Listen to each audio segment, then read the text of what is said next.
Contado por el neuropediatra, episodio 50 de la segunda temporada. Bienvenido a Contado por el neuropediatra, con el doctor Manuel Antonio Fernández. El programa donde aprenderás y comprenderás las claves fundamentales del aprendizaje, la conducta, desarrollo, la crianza y la educación de los hijos, así como sus dificultades y alteraciones, para prevenir problemas y evitarlos detectándolos de forma precoz, para actuar de la forma más adecuada lo más rápido posible y así tratarlos y corregirlos. Todo esto guiados y acompañados por Manuel Antonio Fernández, el neuropediatra. Y un magnífico equipo de profesionales especializados en neurociencias. Testimonios en primera persona, colaboración de expertos de diferentes ámbitos, algún que otro personaje famoso y todo lo necesario para conseguir tus objetivos parentales. Este programa es para padres responsables e implicados al 100% o al 200% en el proceso de crianza y educación de sus hijos, neurotípicos o neurodiversos, con capacidades habituales o capacidades especiales que quieran algo más para ellos. Para padres luchadores e inconformistas que están dispuestos a darlo todo por su familia, a emprender, a aprender, a esforzarse y a ofrecer lo mejor de sí mismo por sus hijos. Este programa está imaginado, pensado, creado y desarrollado especialmente para ti. Si tenéis problemas con las articulaciones, dolores musculares, de tendones, seáis niños, adultos, embarazadas, madres, padres, adolescentes, personas mayores, vais a tener respuesta a todas vuestras dudas porque entrevistamos a Gonzalo Mora, traumatólogo, cirujano ortopédico, pero especialista y especializado, esto es una de las cosas más importantes, en medicina regenerativa, terapia no invasiva para el tratamiento de las lesiones, prevención y tratamiento. No os lo perdáis porque a todos los de la familia os va a interesar. Si no es para ti, es para tu pareja, tu marido, tu mujer, para tu hijo, para tus padres. Así que ya te digo, no te lo pierdas porque es una hora de puro oro para cuidar la salud de tu cuerpo. Un abrazo y te veo dentro. Hoy tenemos a Gonzalo Mora, que es experto en salud musculoesquelética, medicina regenerativa y un muy destacado, por tirarle flores, yo lo conozco hace mucho tiempo, cirujano ortopédico. Aunque como decíamos hace ya mucho tiempo, cada vez lo que hacemos menos es operar, ¿no? Pero bueno. Es director director médico del Instituto de Traumatología y Medicina Regenerativa Avanzada, ITRAMED. Tiene una amplísima experiencia en el tratamiento de lesiones musculoesqueléticas utilizando terapias biológicas y regenerativas, que es la parte más importante de lo que os tenemos que contar. Ha trabajado muchos ensayos relacionados con células madre, muchos aspectos de este área, y lo que nos va a hacer es ayudar a entender mejor cómo prevenir y tratar las lesiones, y como lesión digo, molestias, dolores, etcétera, comunes del día a día en la familia, en el deporte, en los niños, en la práctica deportiva en general y en nuestro día a día. Está más liado que yo. Miren los tiempos que yo. Es así.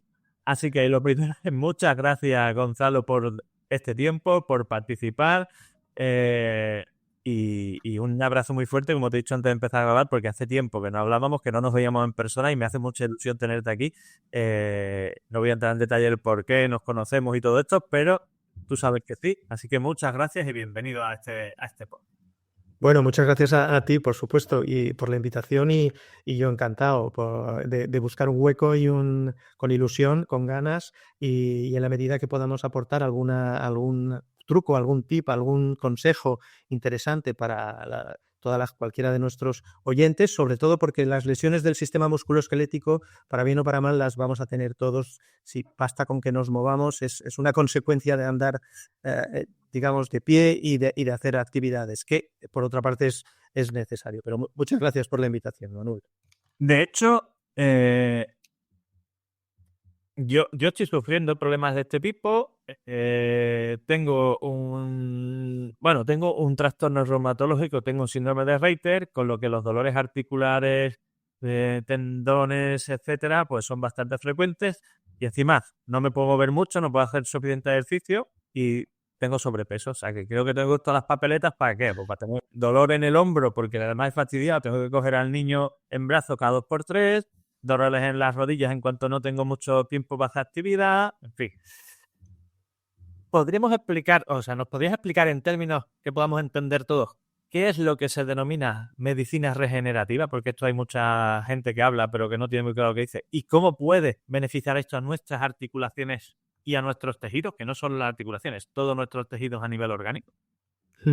Bueno, la medicina regenerativa en principio es una rama muy amplia porque podría abarcar opciones de tratamiento a todas las áreas de nuestro cuerpo, ¿no? En nuestro caso, que es lo que nos ocupa, el sistema musculoesquelético, básicamente la medicina regenerativa son aquellas técnicas que generalmente no quirúrgicas, pero que también se pueden utilizar como ayuda o como suplemento en la cirugía para mejorar resultados, y lo que busca, en última instancia, es mejorar la situación de aquellos pacientes en los que, bueno, la medicación habitual o los tratamientos habituales o los tratamientos de fisioterapia, lo que todos conocemos, no ha sido capaz de solucionar completamente la lesión, pero a lo mejor tampoco estamos en el otro punto que sería la única opción que fuera la cirugía. Entonces, en esa zona entre unos y otros tratamientos es donde se coloca la medicina regenerativa. Y básicamente la diferencia fundamental es que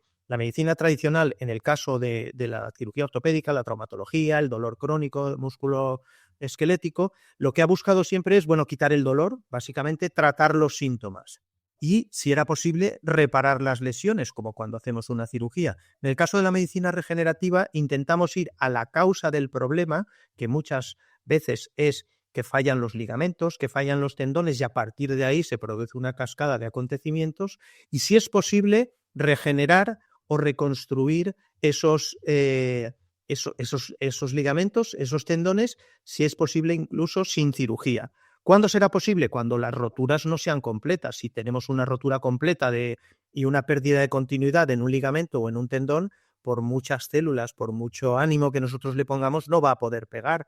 Pero a lo mejor hay que asociar una cirugía para empalmar los extremos de esa lesión y mejorar el resultado con las técnicas de medicina regenerativa, que en última instancia van a ser, la mayoría de las veces, obtenidas, son células que obtenemos del propio paciente, de distintas zonas de la grasa, de la médula ósea, de la sangre, y que por tanto no van a tener afortunadamente ninguna contraindicación, porque son células del propio paciente que estamos utilizando, estimulándolas para que produzcan una curación que por otra parte es lo normal en el cuerpo, pero que a medida que van pasando los años se va disminuyendo esa capacidad. Todos sabemos que en una mujer embarazada con el feto en su interior, si se tiene una herida, ese feto, afortunadamente cuando nace, prácticamente no existe cicatriz, es decir, tiene una grandísima capacidad de regeneración y ya desde el nacimiento la vamos disminuyendo, pero siempre existe.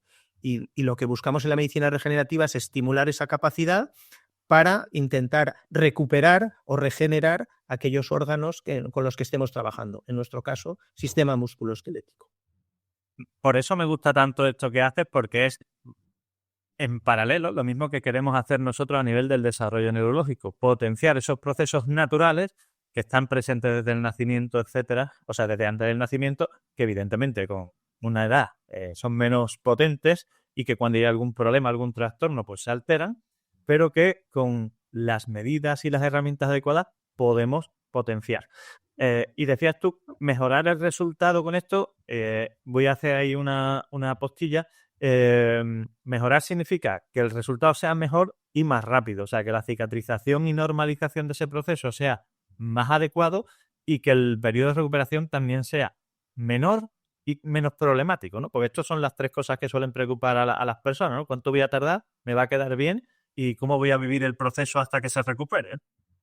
Sí, a ver, yo insisto siempre cuando hablo con compañeros médicos que no es medicina regenerativa o cirugía, sino son distintos escalones de opciones de tratamiento que tenemos. Y la realidad es que lo que buscamos es eso, mejorar los resultados, evitar tiempos largos de recuperación, evitar bajas. Pues en una persona en actividad laboral, pues una de las principales recuperaciones es que si tiene una lesión y necesita 3-4 meses de estar de baja, y podemos resolver ese problema de una manera lo suficientemente bien como para que no tenga esas bajas y además no pase por un proceso quirúrgico mucho más molesto, más doloroso y sobre todo que en ocasiones puede generar más complicaciones, pues bueno, si podemos, pues es mejor, es una buena opción. Pero insisto, siempre va a ser una opción complementaria o una opción alternativa o una opción médica alternativa, pero no enfrentándonos, porque yo como cirujano ortopédico tengo muy claro cuándo un paciente puede ser un buen candidato a estas técnicas y cuándo no puede ser. Hay pacientes que vienen, nos piden, por favor, yo vengo a hacer este tratamiento que le habéis hecho a mi vecino o a mi amigo, le ha ido muy bien, pero las características son distintas, la lesión es distinta, el paciente es distinto y no todo vale para cualquier paciente y a veces hay que convencer y hacer entender al paciente que esa técnica no está indicada en su caso, que sería una pérdida de tiempo y de dinero y que por tanto pues no es correcto aplicarla. Correcto, a veces las ideas o los conceptos preconcebidos pueden llevar a esas malas interpretaciones. Hablando de lesiones comunes, frecuentes en padres que hacemos deporte de forma esporádica o a veces un poco más intensa, ¿no? Que hay mucha gente que ahora el pádel, la bici, etcétera, lo usa mucho. Muchas personas, después de ser padres o después de un tiempo de haber sido padres, empiezan a retomar la práctica deportiva, a veces con no todo el cuidado que deberían o el entrenamiento. ¿Y cuáles son las lesiones más habituales que nos encontramos en este perfil? Padres, madres, 30, 40 años, deportistas o predeportistas que se meten en este fregado y a veces no cuidamos adecuadamente el inicio o la frecuencia o la intensidad. Bueno, sin lugar a dudas, la articulación reina en cuanto a lesiones es la rodilla. ¿Por qué? Pues porque casi todo lo que hagamos nos vamos a tener que mover, vamos a tener que saltar, correr, girar, etcétera, ¿no? Salvo en algunos deportes, por ejemplo, el ciclismo no suele tener muchas lesiones en las rodillas, salvo que te caigas, pero el pádel, actividades de cardiovasculares, etcétera, pues empezamos. Y el problema es que yo creo que para todo lo que hagamos en la vida, sea deportivo, sea profesional, etcétera, necesitamos estar entrenados, necesitamos un acostumbramiento, necesitamos una progresión. Si uno de la noche a la mañana, que no estaba haciendo nada durante los últimos años, empieza y da el salto y se pone como un loco a estar 5 días haciendo cosas que llevaba años sin hacer o que no había hecho nunca, lo normal es que tenga una lesión por sobrecarga, que son muy frecuentes, es decir, lesiones que dice uno, bueno, no me he caído, pero la rodilla me está doliendo, ya, pero es que a lo mejor puedes tener una fractura de estrés, que no es por estrés psíquico, sino por estrés de tus propias articulaciones y por estrés del hueso, o una distensión progresiva. Por sobreuso, digamos, y al final Claro. las articulaciones pueden doler en grandes rasgos, como puede doler un músculo por unas agujetas, entre comillas, aunque el proceso sea diferente, ¿eh? Exacto, pero muchas veces, sobre todo porque el paciente se sorprende de que tiene un dolor, dice, pero no me he caído. No te has caído, pero ese vaso de agua, como si dijéramos, se ha ido llenando gotita a gotita y un día una gota ha hecho que el vaso se salga, se desparrame. Entonces, esas son sobre todo. Otros tipos de lesiones también muy frecuentes son los dolores lumbares. ¿Por qué? Pues porque no estamos entrenados, la musculatura de la cintura y de la espalda no es algo que de normal tengamos costumbre de entrenar, por eso en los últimos años se ha popularizado y positivamente pues muchos clases de pilates y de fortalecimiento del core. ¿Por qué? Porque en el fondo es el precio que pagamos por andar derechos y no a 4 patas. Necesitamos una cintura, unos abdominales y una musculatura espinal que nos sujete, ¿no? Pero volvemos a lo mismo, para eso uno tiene que estar entrenado, tiene que hacer ejercicio de vez en cuando y si no lo ha hecho o lleva tiempo sin hacerlo, ir haciéndolo de forma progresiva, es decir, que no tengas una sobrecarga un día porque te has pasado y luego resulta que tienes que estar 15 días o 3 semanas sin hacer nada para luego volver a empezar, ¿no? Con lo cual, al final mucha gente se desanima también porque dice, es que o me lesiono, o me duele, o yo antes estaba mejor, tal. Bueno, pues eso, la idea es progresivo e incremental, lógicamente, y poco a poco uno irá viendo cómo puede disminuir de peso, se encuentra mejor. Incluso de cara a los niños, una motivación importante es que cuando van creciendo necesitan más energía y hay que seguirles, básicamente. Entonces, pues unos padres que no pueden seguir a sus propios hijos, pues para los hijos puede ser un poco frustrante, ¿no? Mi papá, mi mamá no consiguen jugar conmigo. ¿Por qué? Porque es que no me sigue. Entonces, bueno, yo en su momento empecé a correr hace años y una de las motivaciones fue esa, ¿no? El decir, bueno, mis hijos son pequeños, tienen energía, les gusta correr y yo voy con la lengua afuera, pues quizás hay que entrenarse, como cualquier cosa en la vida, básicamente. Y ese proceso inicial sería, por ejemplo, en cada deporte que hemos nombrado, ¿no? Bicicleta, pádel, etcétera. ¿Ese proceso inicial sería recomendable hacerlo en el mismo deporte de forma progresiva o digamos que hay diferentes procesos? Me refiero, primero andar, después correr, después ya empiezo con la raqueta, etcétera, o con la bici, o ¿son las dos cosas igual de recomendables? Es decir, empezar por esta vía o empezar por el mismo deporte pero con baja intensidad, digamos. Sí, a nivel práctico, claro, por ejemplo, en el caso de correr, uno que dice, oye, pues a mí me haría ilusión, como mi vecino, el correr una media maratón o correr carreras populares. Bueno, pero si no lo has hecho nunca, empieza caminando por tu manzana. Cuando lleves una semana caminando, aumenta el número o la distancia y luego poco a poco empiezas a trotar 3, 4, 5 minutos y caminas. Y llega un momento en que repitiendo eso e incrementando cada vez el número o la frecuencia con la que haces el trote, pues llega un momento que te das cuenta que a lo mejor estás corriendo 15 minutos seguidos o 20 minutos, donde antes, años atrás, era algo impensable para ti. Y a partir de ahí, pues de ahí se pasa a la carrera popular de 5 kilómetros, luego a la carrera popular de 10 kilómetros, luego te animas y dices, bueno, pues me voy a la media maratón de 21, incluso ya pues a los más osados, pues a veces vamos al maratón, que no es un objetivo por sí mismo, quiero decir, no hay por qué empezar por ahí y acabar en un maratón. Lo importante es estar en forma, estar bien, encontrarse bien, poder jugar con los familiares, tener buena salud, tanto cardiovascular como de cualquier tipo, pero tener un objetivo. Yo creo que es ahí, a mí, por ejemplo, en su momento me sirvió tener el objetivo de esas carreras populares, porque al final, bueno, te tenías que entrenar y eso suponía que tenías que salir, no todos los días, pero bueno, le vas cogiendo el gustillo. Si no le coges el gustillo al deporte o a esa actividad, es difícil que la mantengas. En el caso de otros deportes, por ejemplo, en el pádel, bueno, a veces hay que ser un poco consciente de que, hombre, pues si vas 2 veces a la semana a jugar al pádel, pues no te pases 3 horas jugando al principio porque desde luego vas a acabar muy, muy mal, ¿no? Posiblemente en la última hora tienes más capacidad o menos capacidad, mejor dicho, y más posibilidad de lesionarte. Y muchos pacientes dicen, joder, si es que era la última jugada y fui a por todas, y bueno, y ahí se rompió su rodilla. Muchas veces los meniscos se rompen en esas situaciones forzadas. O sea que en el fondo es, bueno, sentido común, progresión, de divertirse, no quedarse agotado, no acabar dolorido, y a veces es mejor frenar un poquito antes y bueno, ya irás cogiendo tiempo.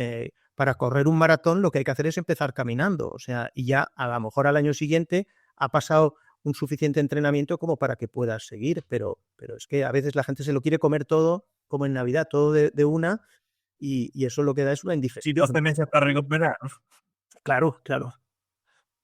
¿Cuáles son las señales que nos indicarían que una molestia, un dolor, una lesión no solo se va a solucionar con paciencia, reposo y cuidado, sino que necesita ser atendida por un profesional, por un médico? Bueno, básicamente cuando la intensidad de dolor es importante, cuando la inflamación es una cosa, digamos, un poco escandalosa o nos limita la movilidad de la articulación y sobre todo en aquellos casos en los que, bueno, parece que el sentido común nos hace pensar que la mayoría de las cosas se curan por sí misma, pero vemos que la cosa no se desatasca. La articulación sigue hinchada, sigue dolorida, sigue enrojecida, le pones hielo, tú cojeas, en fin. Cuando la evolución no va progresivamente y más o menos rápida a mejor. Eso significa que el nivel de lesión es más importante, que hay una afectación que quizás hay que ver por parte de un profesional, pero no ante cualquier golpe, ante cualquier pequeño esguince, ante cualquier pequeña lesión, no es razón suficiente como para irnos directamente a urgencias, porque la mayoría de las veces van a ser cosas muy banales, pero también es cierto que si uno no tiene experiencia, pues a lo mejor le resulta difícil valorar si es banal o si es importante. Pero en general, si hay mucho dolor, si hay mucha inflamación y si hay mucha limitación en cuanto a la movilidad de esa articulación, bueno, son los 3 signos que serían un poco de alarma, o la suma de los 3. Dentro de todo el paraguas que hemos comentado antes, la medicina regenerativa y demás, ¿cuáles son las principales técnicas que están disponibles? Hemos dicho antes, ya sean de forma individual o asociada a cirugía cuando es necesario. ¿Y cuándo serían recomendables? Porque evidentemente todo no sirve para todo. No sé si hay una escala, decir, bueno, si la situación es leve tal y si no cual, o si depende de cada caso concreto o de cada paciente concreto. Bueno, va a depender de cada caso y de cada paciente, y también es cierto que hay como 2 direcciones, no 2 direcciones, sino 2 tipos de herramientas. Aquellas que contienen células del propio paciente, habitualmente, a veces se pueden utilizar células de otros pacientes del banco de tejidos, pero eso ya es una normativa más compleja y que no está disponible para la mayoría, ni en todos los países. Por tanto, unos tratamientos basados en células y otros tratamientos basados en estimular o poner en marcha esas heridas. Es decir, cuando un ligamento, por ejemplo, o un tendón se lesiona, tiene un periodo de curación, entre comillas, natural, de 6-8 semanas, más o menos. Pasadas esas 6-8 semanas, el cuerpo ya, digamos, ha terminado su labor, y lo que ha curado lo ha curado y lo que no ha curado no lo ha curado. Es decir, y por otra parte, si la lesión es de un ligamento, generalmente ese ligamento cicatriza o puede cicatrizar en algunos casos, pero siempre va a cicatrizar más distendido, más laxo. Por tanto, esa articulación va a estar menos sujeta. Entonces tenemos fármacos o herramientas como la proloterapia, que nosotros utilizamos mucho, que no es otra cosa que inyectar dextrosa, que es glucosa de la que usamos en medicina, en aquellas zonas de lesiones para poner en marcha una herida. Es como si provocásemos en esa lesión que ha dejado de curarse, nosotros ponemos en marcha una nueva lesión, generamos una inflamación controlada. Y luego podemos utilizar las otras herramientas celulares, fundamentalmente el plasma rico en plaquetas, que en el fondo es un cóctel de proteínas para la curación de los tejidos, y células, habitualmente células mesenquimales, que son aquellas que nos permiten contribuir a la reconstrucción del tejido musculoesquelético, tanto músculos como huesos, como cartílago, como ligamentos, como tendones. Eso, digamos, es porque hay otro tipo de células que son para otros sistemas. ¿De dónde obtenemos esas células mesenquimales? De la médula ósea o de la grasa. Y a base de distintos procedimientos de laboratorio, pues se pueden optimizar y se pueden obtener las células. Dentro de esas células mesenquimales es un grupo de esas células, o dentro de ese paquete, por así decirlo, estarían las células madre. Pero no son las únicas responsables. Cuando nosotros tenemos una herida, acuden a ese sitio un montón de células de nuestro cuerpo que no son solo las células madre. Las células madre dirigirían un poco, es como el jefe de obras que se encarga de dirigir al resto de operarios para que la construcción se realice correctamente. Pues esto sería un poco lo mismo. Digamos, herramientas para poner en marcha la herida nueva para empezar a curarla, y herramientas que estimulen la curación de esa herida. Porque ya sabemos que, dejado a su evolución natural, pues no es capaz de curar lo suficiente en el adulto. Considerando, pues bueno, ya por encima de la adolescencia ya somos adultos en cuanto a nuestra menor capacidad de curación. Podríamos decir que en Valencia con la Dana hay muchas células mesenquimales, pero pocas células madre. Mucha gente trabajando y poca gente poniendo ORC. Esto es... Sí, básicamente las células madres a los investigadores, sí, les gusta, no es la célula madre la que va a formar el tejido, es decir, que es lo que tradicionalmente se había pensado, sino que la célula madre va a controlar el ambiente y va a ser el director de la orquesta, que en este caso, afortunadamente, las células madre de nuestro cuerpo son más eficaces que la política y pueden controlar y sobre todo dirigir. porque al final hacen llamada a aquellas células que van a necesitar, inhiben aquellas otras que no van a necesitar, establecen los niveles adecuados para una curación. Es como si generásemos un ambiente idóneo para una regeneración de un tejido lo más parecido posible al tejido original, que en condiciones normales, pues el estímulo no es tan grande. A veces, por ejemplo, el cuerpo humano es capaz de mandar células madre siempre secundario a un traumatismo importante. Por ejemplo, cuando en grandes quemados se observa una gran movilización de células madre por el cuerpo porque van a necesitar curar muchas zonas. Bueno, pero claro, nosotros lo que hacemos es pequeñas heridas, pero muy localizadas, y eso hace un efecto llamada nuevamente. Si además del efecto llamada nosotros aportamos células en ese foco, pues la cantidad de células que tendremos en esa zona va a ser mucho mayor. Y si además de esas células les estimulamos con las proteínas que obtenemos del plasma rico en plaquetas, pues al final es como si dijéramos poner la máxima carne en el asador para que podamos conseguir un tejido, insisto, lo más parecido posible al tejido original, que es lo que busca la regeneración, no solo la reparación de empalmar unos extremos. Perfecto. Hablando de otro grupo de padres, en este caso madres específicas, embarazo y posparto. Son procesos de mucho trastorno fisiológico también. De hecho, todo ese proceso de embarazo y posparto hay muchos cambios físicos, cambios de tejidos y demás. ¿Cuáles son las dolencias más habituales de las articulaciones y tendones o músculos en esta etapa, iba a decir en esta etapa de la vida, en este momento de la vida? Sí, bueno, sin lugar a duda el dolor lumbar. El dolor lumbar sobre todo por el gran cambio que tiene la columna lumbar debido a la progresión del peso y a la progresión del tamaño del feto. Entonces, claro, eso hace que la anatomía normal de una zona lumbar pues se agudice mucho esa curva y eso produce siempre una sobrecarga. No siempre tiene por qué generar un cuadro de lumbalgia o de lumbociática en la mujer embarazada, pero con gran frecuencia ocurre.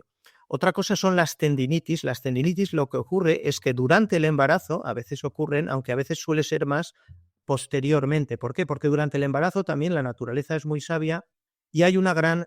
el nivel hormonal está preparando a la mujer para el momento para llevar adelante todo el embarazo y el momento del parto. Y entonces, pues las hormonas protegen a la mujer de algunas de esas lesiones. Sin embargo, del cambio anatómico en la zona lumbar, pues no le protegen tanto porque es evidente lo que se produce.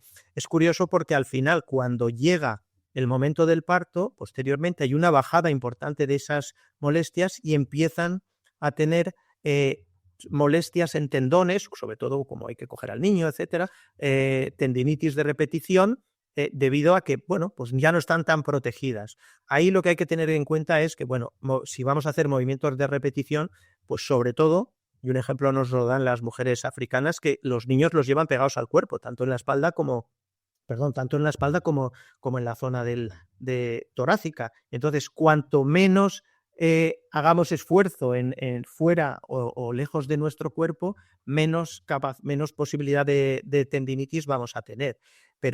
Pero luego volvemos un poco a lo mismo. Si la mujer llega algo más preparada en cuanto a su musculatura al embarazo, siempre va a tener menor incidencia de dolor lumbar, aun cuando, a veces es difícil. Y luego a veces también se producen dolores posteriores al parto debido a la distensión del canal del parto a nivel de la pelvis y dolores en la zona del pubis, porque durante el embarazo, insisto, las hormonas han permitido esa elasticidad, pero una vez se produce ya el parto, pues esas hormonas decrecen, ¿no? Entonces, fundamentalmente en la zona lumbar y luego ya tendinitis de repetición. Y luego también es muy clásico el famoso túnel del carpo, que es en ese caso... Eso te iba a preguntar, porque el mayor problema que he visto yo he trabajado en atención primaria durante algún tiempo, es que muchas madres cuando tienen su normalmente es el primero, después no sé si es por a cambio de hábitos de más, no suele ocurrir, pero además es que el problema es que le suele ocurrir de forma bilateral. Entonces, claro, es muy limitante porque, en fin, cuando tienes eso de forma bilateral en las dos manos es bastante jodida el asunto, ¿no? Ahí, en el fondo, hay una parte importante de retención de líquidos, de la misma manera que se retienen líquidos en las extremidades inferiores por la presión que ejerce el feto en la cavidad abdominal y en las venas de retorno, pues en la zona de las extremidades superiores ocurre una retención de líquidos que ocupa lugar dentro del túnel por donde está el nervio mediano y en última instancia comprime. La ventaja es que a día de hoy se puede hacer tratamientos que, guiándonos por ecografía, podemos inyectar pequeñas cantidades de medicación antiinflamatoria y mejora mucho la sintomatología. Antes, tradicionalmente, lo que hacíamos era poner una férula y aguantar hasta final y operar si hacía falta. Eso hoy en día se puede seguir haciendo, pero hay otras medidas que con ecografía nos resulta muy útil, que podemos aliviar por lo menos los síntomas. Si persisten los síntomas después del embarazo, ya iremos a por un tratamiento más definitivo. Esa era la siguiente pregunta sobre qué tratamiento tenemos disponible para ese tipo de situaciones. No sé si aparte de lo que es la inyección local de antiinflamatorio, etcétera, hay algo a nivel de medicina regenerativa que pueda ayudar ahí, o en este caso no tenemos esa disponibilidad. En el caso estás hablando del caso del túnel carpiano. Por ejemplo, sí. Perfecto. Sí, no, existe la opción, por una parte, va a tender a disminuir esa retención de líquidos una vez pase el parto, y luego nosotros también podemos disminuir la irritabilidad del nervio mediano con otras herramientas, como puede ser inyección en torno al nervio de dextrosa al 5%, que mejora las condiciones, digamos, de glucemia o de ambiente con glucosa en torno al nervio, y eso mejora la conducción y disminuye el dolor. Y también en ocasiones la inyección perineural,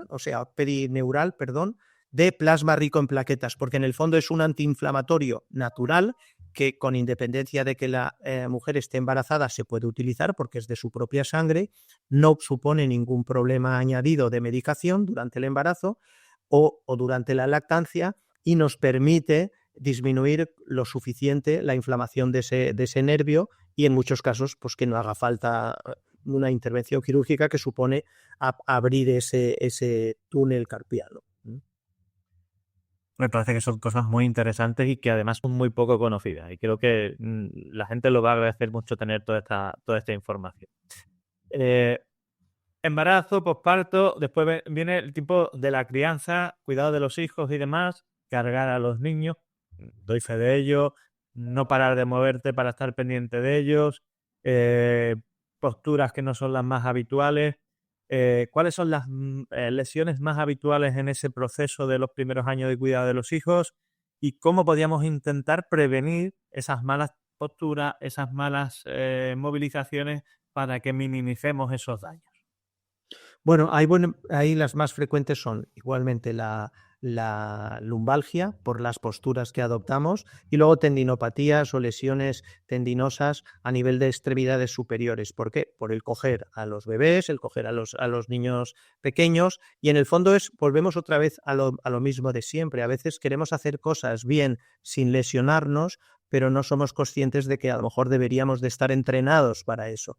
Es decir, si yo no hago actividad deportiva, o si yo no hiciera ninguna actividad deportiva y de pronto de la noche a la mañana me pongo a coger unas pesas de 10 kilos y voy haciéndolo muchas veces, lo que voy a tener es una tendinitis y un dolor en las distintas articulaciones, fundamentalmente en el codo, en el famoso codo de tenista, que la mayoría de las veces no es por jugar al tenis, o en la parte interna del codo, o en los hombros, o a veces en algunos de los dedos. Bueno, pues ¿por qué? Pues son movimientos repetidos que no estamos entrenados. Entonces, ¿cuál sería la forma de prevenirlos? Si es posible, el tener un tono muscular y el tener un hábito deportivo y de ejercicio de fuerza suave habitual. Eso a veces es difícil, es lo teórico y lo ideal, pero a veces es difícil porque tampoco hay mucho tiempo.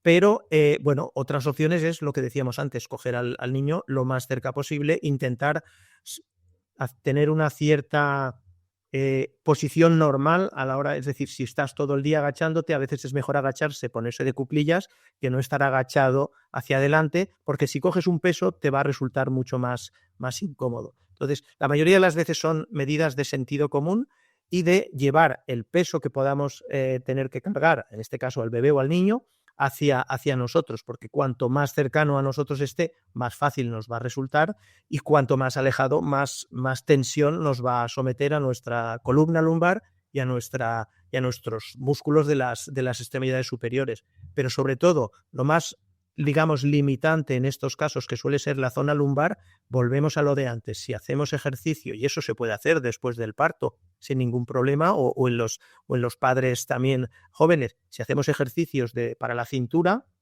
que el ejercicio, uno de los más utilizados y uno de los más, digamos, eficaces, son los ejercicios tipo plancha, en los cuales no se pone uno a hacer el loco de abdominales, sino que básicamente mantiene la posición de la columna y la posición de la cintura de una manera, digamos, estática, y apoyándose en la parte de los brazos, en el suelo.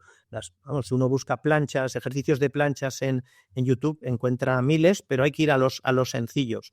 Lo que interesa es mantener ahí un rato. Al principio a lo mejor eres capaz de mantener 10, 20, 30 segundos y luego eres capaz de hacer una serie de 2, 3 minutos. Bueno, eso es lo que te va entrenando y preparando. En el fondo es llevar una faja a nivel lumbar que nos proteja. Un apunte que voy a hacer, es importante lo de llevar al niño lo más cerca posible del tronco, pero sí que es importante tener en cuenta que hay que usar medidas de contención. Se me ha olvidado ahora cómo lo de porteo, ¿vale? Que sea siempre algo en el que la postura del niño sea lo más fisiológica posible para prevenir problemas con las caderas, ¿vale? Porque esto vemos, es verdad, en los niños a veces pegados al pecho, a la espalda. Es importante que las caderas de los niños estén puestas como ahorcajadas, es decir, como llevan las gitanas antiguas a los niños en la cadera y demás, para evitar que esos chicos después tengan problemas de luxación de cadera, que esto es algo que se habla poco y que en el momento a corto plazo no se nota, pero que a largo plazo sí que puede generar problemas. Eso en los pediatras tenemos muchos hábitos de este tipo, y después los traumatólogos os comimos a veces muchos marrones con esto, ¿no? Porque una displasia de cadera, eso después genera un montón de... Es un problema. Sí, bueno, ahí recordar que el aspecto que tiene que tener el culete y las piernas del niño es como si fuera una rana por detrás. O sea, el estar, digamos, con las caderas flexionadas y las rodillas flexionadas, lo que tú has dicho, un poquito ahorcajadas, para que no esté con el niño recto. Claro, si lo llevamos como si fuera una especie de momia, pues evidentemente la cadera no está en la situación ideal para que esa cadera se vaya desarrollando en el niño, y da origen, si no lo ha dado ya, da origen a una displasia, que en el fondo es una alteración en la formación normal de esa cadera, que en la vida adulta le va a dar problemas.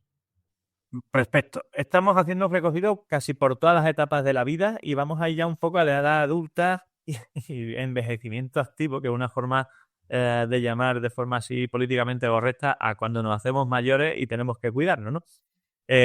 Las articulaciones y los músculos se gastan, se esfuerzan, se deterioran, igual que nuestro cerebro no funciona igual a los 20 que a los 60, que no significa que funcione peor, no funciona igual, ¿vale? Pasa con los músculos. ¿Qué podemos hacer, padres, abuelos, etcétera, para conseguir mantener la mejor salud articular, musculoesquelética, de tendones y demás? ¿Es todo prevención, actividad, etcétera? ¿O la medicina regenerativa en esto también tiene un papel importante a nivel de evitar complicaciones a lo largo del tiempo? Por una parte tenemos, digamos, la prevención. Lo más importante, sobre todo a medida que van avanzando los años, es seguir manteniendo un nivel de actividad, un nivel de movimiento, e incorporar en la medida de lo posible, si no se tenía la costumbre o no se ha hecho en años anteriores, ejercicios de fuerza progresiva. Es decir, cuando uno tiene 30 años, pues correr y hacer mucha actividad cardiovascular está perfecto. Bueno, va lesionando un poquito las articulaciones, pero no es un gran problema. Cuando uno tiene más de 50, 60, la actividad cardiovascular es importante, pero la actividad cardiovascular intensa no lo es tanto. Es más importante la actividad de fuerza, que no significa dedicarse al culturismo, que la mayoría no se va a dedicar, pero sí empezar con ejercicios que posiblemente nunca hemos hecho, que básicamente son con pesas, con pesas ligeras al principio, pero progresivamente. ¿Por qué? Porque por otra parte la sarcopenia o la pérdida de la masa muscular es un proceso natural que a día de hoy no podemos eliminar, no podemos frenar. Pero si esa pérdida la intentamos compensar en parte con ejercicio que va a aumentar el tono muscular y la masa muscular, bueno, podremos equilibrar un poco esa situación. Se nota mucho en los pacientes que yo veo ya mayores, por encima de 70 años, los que hacen actividad, se mueven, incluso son pacientes que muchas veces pues a lo mejor tienen la afición de ir al huerto y hacen ejercicio realmente. A lo mejor no están levantando pesas como tal, pero están haciendo ejercicio. Es gente que en general está mejor de salud y está mejor de movimiento y de actividad.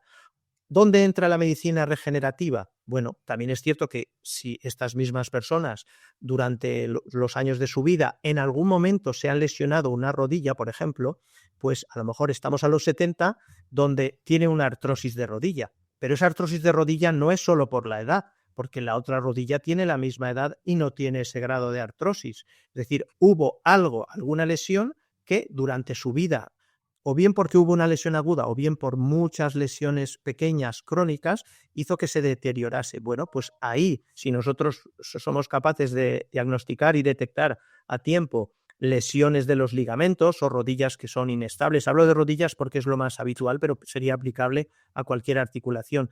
Si vemos que esa rodilla pues traquetea como si fuera una rueda de coche que se ha dado un golpe en el arcén y desde entonces va traqueteando, bueno, si le damos una estabilidad, si mejoramos esos ligamentos, si conseguimos tensarlos con proloterapia, por ejemplo, y mejoramos el ambiente de la articulación para que sea menos inflamatoria, utilizando, por ejemplo, plasma rico en plaquetas, podemos, si bien no estaremos curando la artrosis, porque a día de hoy todavía no tenemos una herramienta que nos cure la artrosis, sí que estamos frenando el avance progresivo de ese desgaste articular. Y en última instancia eso se traduce en mejora de sintomática del paciente, es decir, menor dolor y una durabilidad mayor de esas articulaciones. Yo cuando se lo comento a los pacientes les explico y es como si esa rueda de coche que va traqueteando le apretamos los tornillos y deja de traquetear.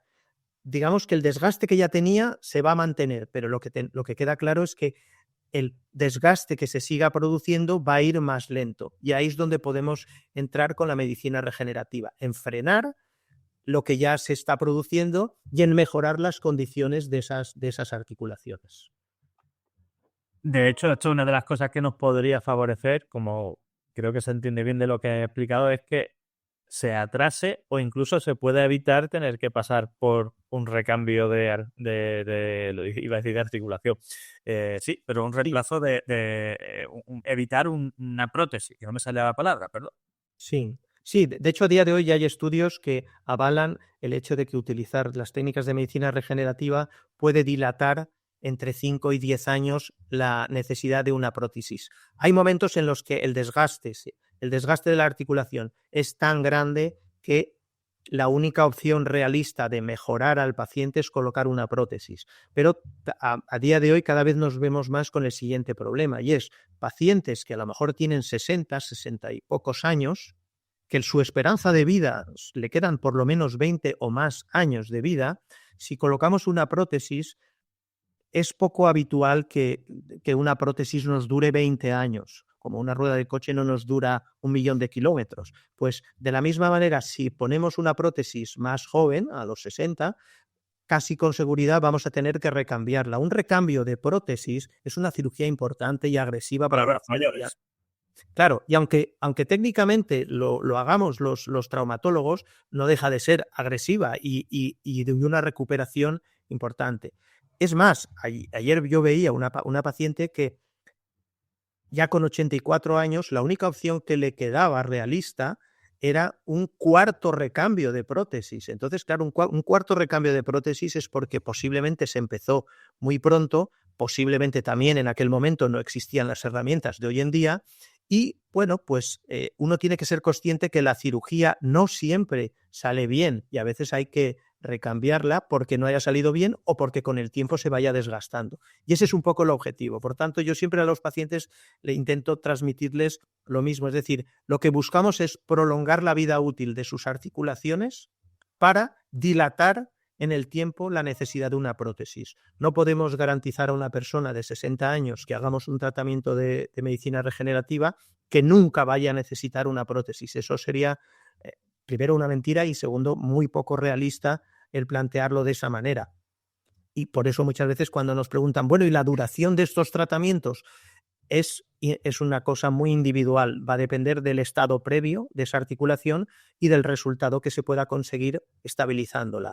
Pero en última instancia lo que buscamos es eso, dilatar en el tiempo la necesidad de una prótesis y prolongar la vida útil. Para mí prolongar la vida útil es siempre y cuando el paciente tenga una calidad de vida que le compense, decir, oye, me compensa repetir el tratamiento al cabo de 3, 4 años porque me ha ido bien durante los años previos. Esa, al final, es la respuesta del paciente subjetiva con independencia de las radiografías y las pruebas que nosotros le hagamos, que nos resultan útiles, pero no determinan la necesidad o no del tratamiento.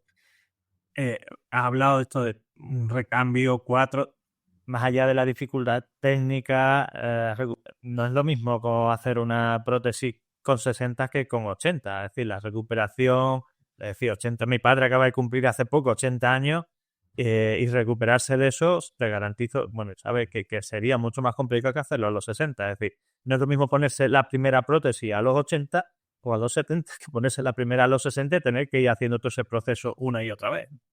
Claro, por eso hay que balancear. El momento ideal de ponerse una prótesis es cuando, en mi opinión, el resto de opciones realistas ya no son útiles o ya no son aplicables. Pero mientras sea aplicable y teniendo en cuenta que hay estudios que avalan eso, el poder dilatarlo hasta 10 años, pues yo creo que, hombre, se debe de intentar si se puede.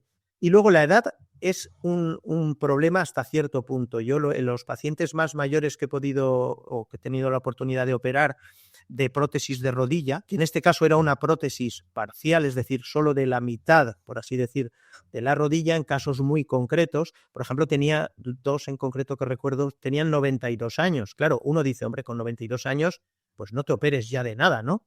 Bueno, pero tal como fue el paciente el que me dijo, dice, mire, de la vida que tenga este paciente, ¿eh? Claro, dice, yo es que así con este dolor no puedo continuar.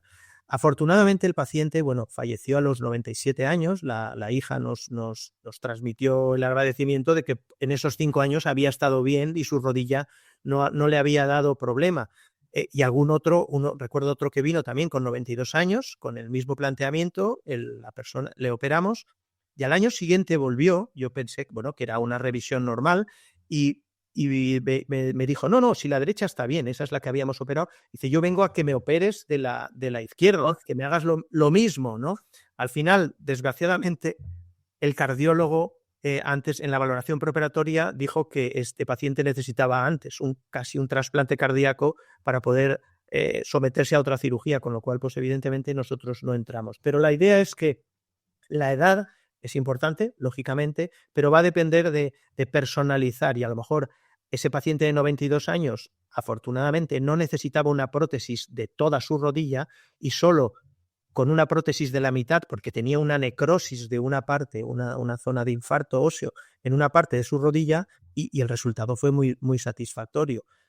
Pero bueno, cada escenario, cada paciente es un mundo distinto y no hay dos iguales, que solemos decir, aunque se parezcan y aunque las herramientas y las opciones sean las mismas. Le damos una vuelta porque hemos hablado desde padres, madres, adultos, iba a decir ancianos, tercera edad, etcétera. Un pequeño resumen de las cuestiones específicas a nivel de lesiones y demás en niños y adolescentes, porque el nivel de actividad física de los niños, no digo que sea mayor que las de antes, pero probablemente en muchos casos hay deportes a nivel de competitivo, federado, etcétera, que tienen un nivel de intensidad o de riesgo de lesiones más alto. ¿Cuáles son las lesiones más frecuentes en esta etapa de la vida y qué diferencias tienen con las de los adultos? Que seguro que las hay. Bueno, por una parte las lesiones por sobrecarga, que están son diferentes a las del adulto porque las lesiones por sobrecarga en ligamentos y en tendones, en el caso concreto de los niños, se suele producir con mucha frecuencia en zonas donde se insertan ligamentos cerca de cartílagos de crecimiento. Entonces, la parte buena es que esos trastornos se curan siempre en el niño, afortunadamente. El problema es que a veces tardan en curar 2 años y eso puede ser muy largo o un niño sin jugar al fútbol 2 años, pues no hay manera de que lo aguante ni él ni los padres, por ejemplo, ¿no? Entonces, las mismas herramientas se puede utilizar la proloterapia con dextrosa, se puede utilizar el plasma rico en plaquetas. Es muy raro que usemos las células mesenquimales en un niño. De hecho, en algún caso, en alguna rotura de parcial de ligamento cruzado, etcétera. Pero en el fondo serían, digamos, las entesitis o dolores de inserción de los ligamentos en zonas de cartílagos de crecimiento, habitualmente alrededor de la rótula, y luego nos vamos a otros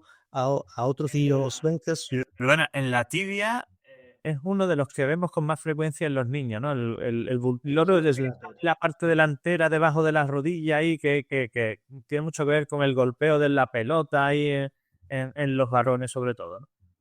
Ese es muy frecuente, la zona de la tibia anterior donde se inserta el tendón rotuliano, la parte inferior. Bueno, y ese es uno de esos que tarda a lo mejor 2 años en desaparecer. Entonces, claro, pasó a mi sobrino hace un año más o menos y le dio la lata, sí.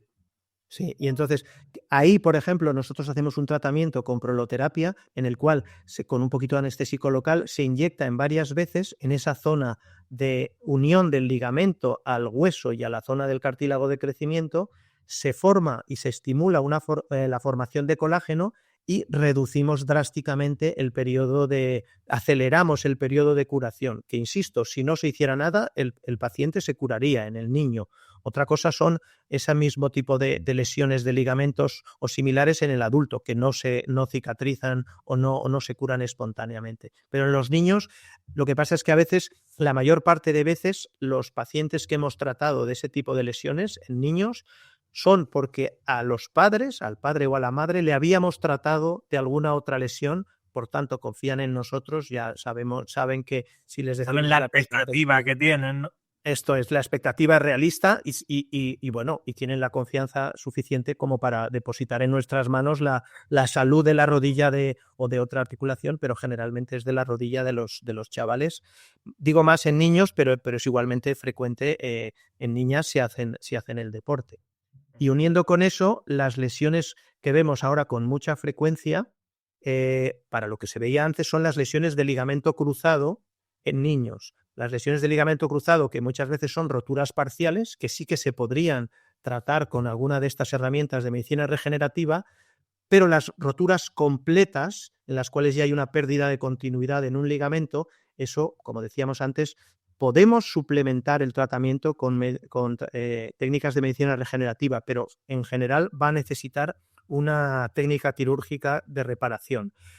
Antes se decía, no, hay que esperar a que termine el crecimiento, pero la realidad hoy en día sabemos que si esperamos a que termine el crecimiento, el número de lesiones que se produce en esa rodilla a consecuencia de la inestabilidad es tan alto que no compensa el haber esperado. A día de hoy hay técnicas prácticamente para cualquier edad en los niños en crecimiento que nos permiten reparar esas lesiones de ligamento cruzado. Y eso es un concepto que quizás en los últimos años ha evolucionado, pero a día de hoy no se debería dejar un niño en edad de crecimiento con una lesión completa de ligamento cruzado anterior, siempre y cuando exista una inestabilidad clara. ¿Por qué? Porque es una entrada segura a lesiones de menisco, de cartílago y del resto de la rodilla, que van a ser mucho más difíciles de solucionar en un futuro. Incluso lo habitual es que dejarse en secuelas si no son tratadas.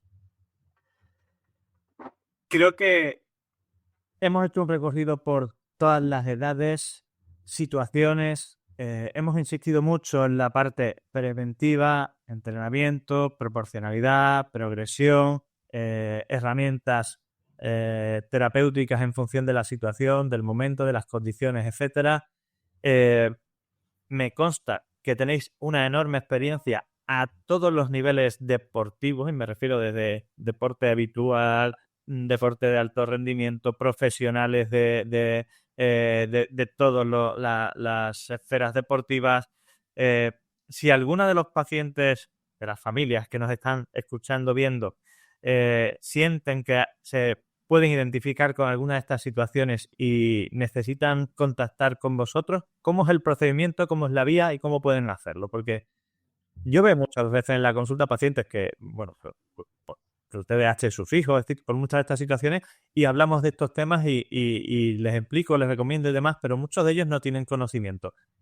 Con esto van a tener las cosas mucho más claras, pero ¿qué pasos son los siguientes a dar para ponerse en contacto con vosotros y tener información y planificar o consultar por su necesidad su problema? Bueno, lo más fácil es a través de la página web y a través de contacto. Ahí, de hecho, hay un formulario en el cual los pacientes o los padres de pacientes nos pueden consultar, y inicialmente se pone una persona de la consulta en contacto con ellos y les orienta porque muchas veces son pacientes que no son específicamente de la región o de la zona donde nosotros estamos ubicados en la clínica en Logroño.